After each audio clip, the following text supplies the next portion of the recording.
السلام عليكم، اهلا بيكم في قناة برندا كروشيه. ازيكم عاملين ايه؟ يا رب تكونوا كلكم بخير. الفيديو اللي فات كنا عملنا مع بعض الوحدات الجميلة دي، وقلت لكم ان احنا الفيديو اللي بعده هيكون تشبيك وتركيب للوحدات. ففي الفيديو ده هنعمل الطريقة الجميلة دي في تشبيك وتركيب الوحدات. واحلى حاجة في الطريقة دي انها مرنة، مش مشدودة زي غرزة المنزلقة او غرزة الحشو، الطريقة اللي احنا متعودين عليها. انا بصراحة كنت حابة اعمل التشبيك باللون ده، لكن فضلت ان انا اعمله باللون الابيض علشان يكون شكل الغرزة باين والطريقة تكون واضحة. اهم حاجة ان انتوا تشتغلوا تركيب وتشبيك الوحدات بنفس الخيط اللي انتوا شغالين بيه، يعني لازم الخيط يكون نفس السمك، ما تغيروش الخيط وتستخدموا خيط تاني يكون رفيع او سميك عن الخيط اللي انتوا شغالين بيه. وكمان لازم تشتغلوا بنفس مقاس الابرة اللي انتوا شغالين بيه ايا كان الخيط او مقاس الابرة اللي انتوا شغالين بيه. فلازم الخيط والابرة اللي انتوا هتشتغلوا بيهم الوحدات يكونوا نفس الخيط والابرة اللي انتوا هتشتغلوا بيهم تشبيك الوحدات.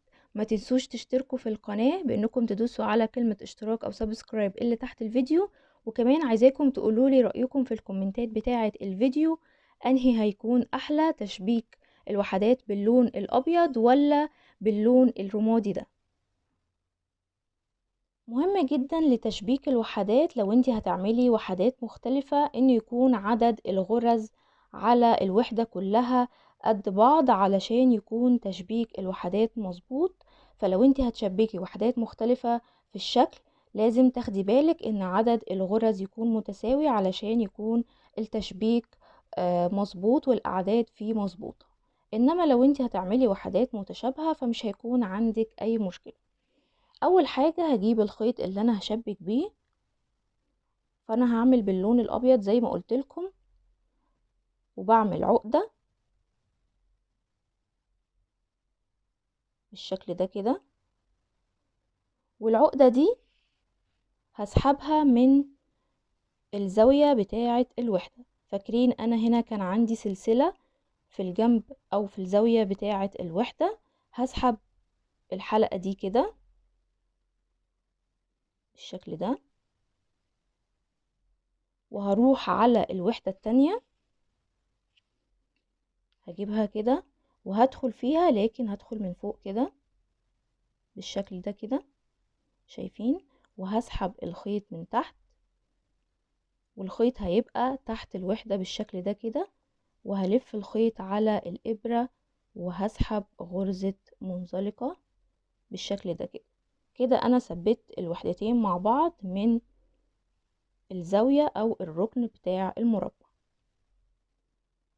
دلوقتي هروح على أول عمود هدخل فيه وهشتغل غرزة منزلقة. بعد كده هروح على العمود الأول اللي هنا بالشكل ده وهدخل فيه من فوق كده وهسحب غرزة منزلقة، شايفين؟ بالشكل ده. هروح على العمود التاني وهسحب غرزة منزلقة، وهروح على العمود التاني وهدخل في الغرزة من فوق بالشكل ده كده، والخيط دايما هيكون تحت الوحدة، وهسحب الخيط وهعمل غرزة منزلقة بالشكل ده. هروح على العمود التالت هسحب غرزة منزلقة، وهروح على العمود التالت اللي هنا وهسحب غرزة منزلقة بالشكل ده. هروح على العمود الرابع، ابتدت الغرزة تبان معايا، وهروح على العمود الرابع هنا وهسحب غرزة منزلقة، وهبتدي ان انا اكرر بنفس الخطوات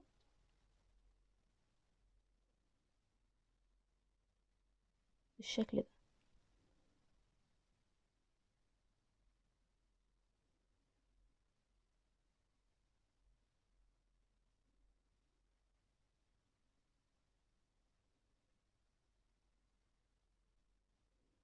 وابتدت شكل الغرزة تبان، شايفين شكلها جميل قوي.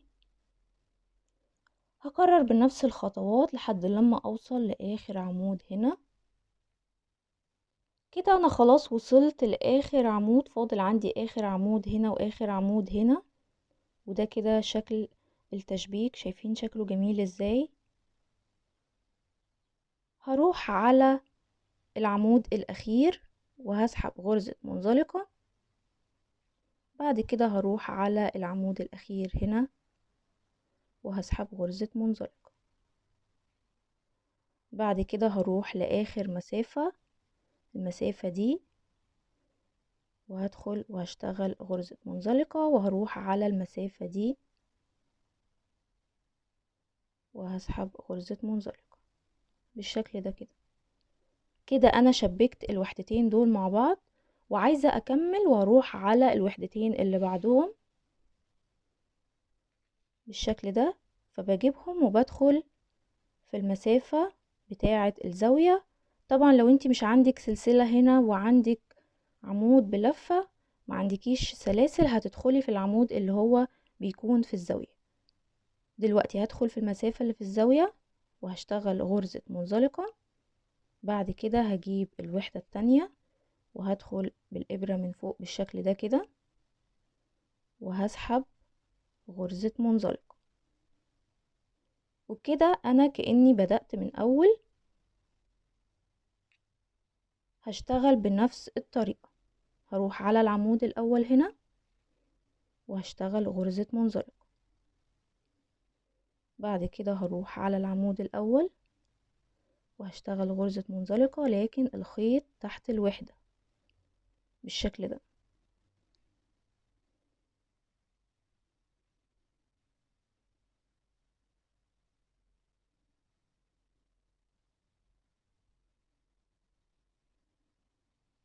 وبكمل بنفس الطريقة لآخر الوحدات. طبعا ايا كان بقى عدد الوحدات اللي انت بتشبكيهم مع بعض.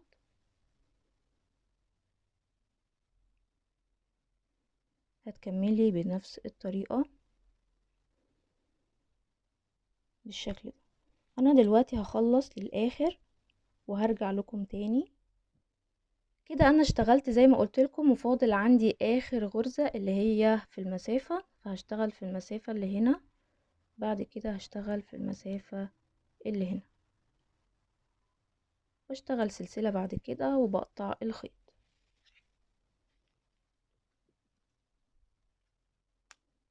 بالشكل ده. الخيوط دي طبعا بتتنضف في الاخر.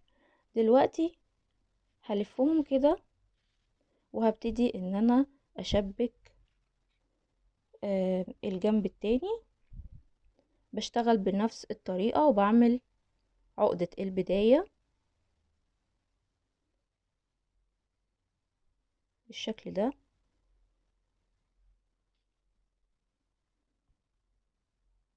بروح على الجنب اللي هنا اللي في الزاوية وبدخل فيه وبسحب الخيط زي ما بدأت في الاول خالص. برجع ان انا اكرر نفس الخطوات. هدخل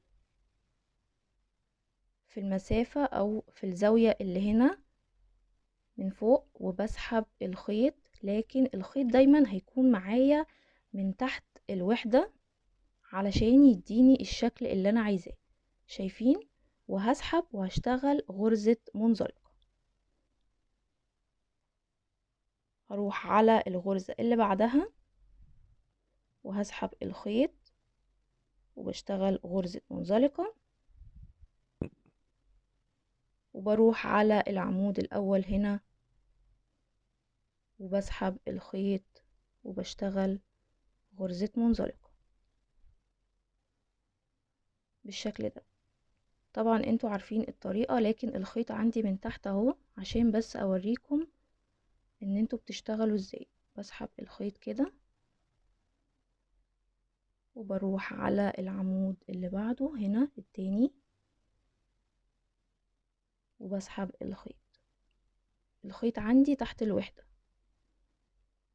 بالشكل ده.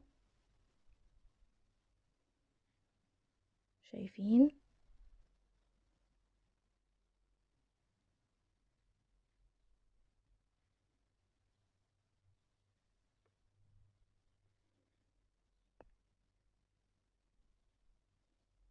بنفس الخطوات ببتدي ان انا اكرر لحد لما بوصل للتقاطع بتاع الوحدتين علشان نكمل واقول لكم هنعمل فيها ايه بالشكل ده. هكمل لحد لما اوصل لهنا علشان اقول لكم هنكمل ازاي. ابتدى شكل التشبيك يبان وخلاص فاضل لي هنا اخر اتنين، اخر غرزتين هعملهم. ده العمود اللي قبل الاخير، وده هنا العمود اللي قبل الاخير، ده العمود الاخير، وده هنا العمود الاخير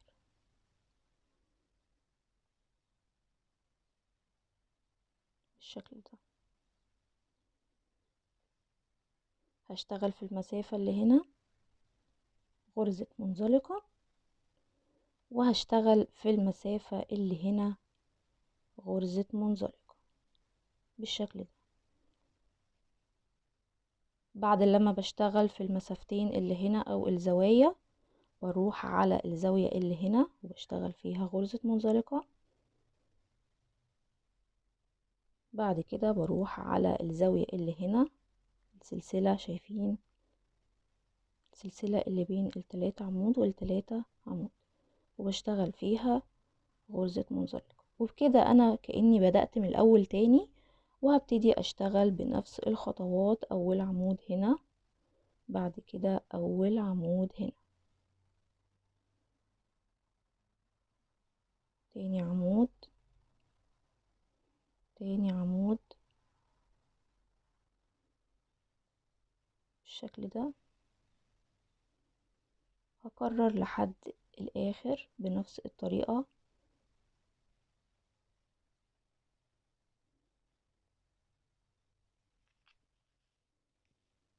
ده كده الشكل في النهاية بعد لما شبكت الجنبين. شايفين شكلهم جميل جدا، انا حبيت الطريقة دي قوي، شكلها حلو جدا. طبعا بعد ما بنخلص بننضف كل الخيوط دي، والافضل ان احنا نشتغل على الوحدات غرزة حشو على الاطار كله من بره علشان يظبط الشكل ويخليه احلى. وبكده احنا وصلنا لنهاية الفيديو. لو عجبتكم الطريقة دي ما تنسوش تقولولي في الكومنتات بتاعة الفيديو، وكمان لو عندكم اي اقتراحات او اضافات للقناة ما تنسوش تشتركوا في القناة وتعملوا لايك للفيديو. والسلام عليكم ورحمة الله.